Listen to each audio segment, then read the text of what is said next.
Hello, comrades, and greetings from Public Services International. I acknowledge my dear comrades and friends, Bernard Ajaya, PSWU General Secretary, and Dr. Yorba, Secretary General of TUC Ghana.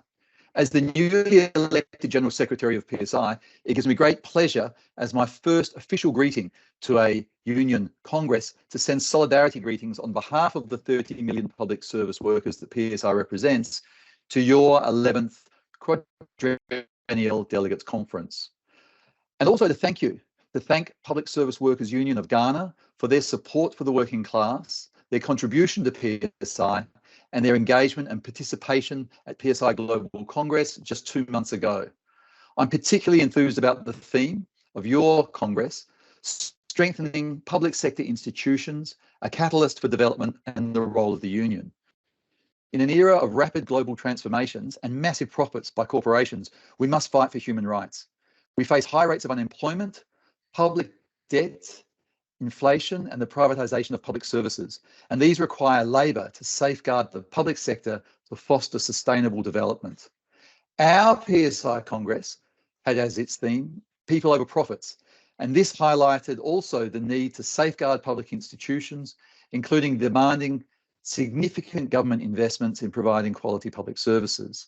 Our program of action had this at its heart, and we rely on the excellent work of our affiliates, like PSWU, to work with us to make it a reality. Brothers and sisters, effective public sector institutions play a pivotal role in economic development, and they safeguard the interests of citizens. Public sector institutions are the guardians of social justice and equality. We must all fight against income inequality, and we must fight for public education, public healthcare, and to ensure that the benefits of development reach every corner of society and the world. We must ensure that the colonialism of the past ends and that the extraction of wealth by colonialism in the past and neo-colonialism and neoliberalism now and into the future is stopped in the interests of workers. This creates social cohesion and long-term stability and ultimately the resilience of our nations. But our ability to achieve this depends on the power we build for workers through our unions. Comrades, to do this, we must strengthen our own unions and reach out to all workers and to ensure the participation of everybody, including young workers and women workers.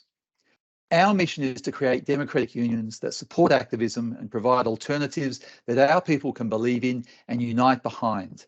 And I know your leaders are doing that, and you are responding to the call.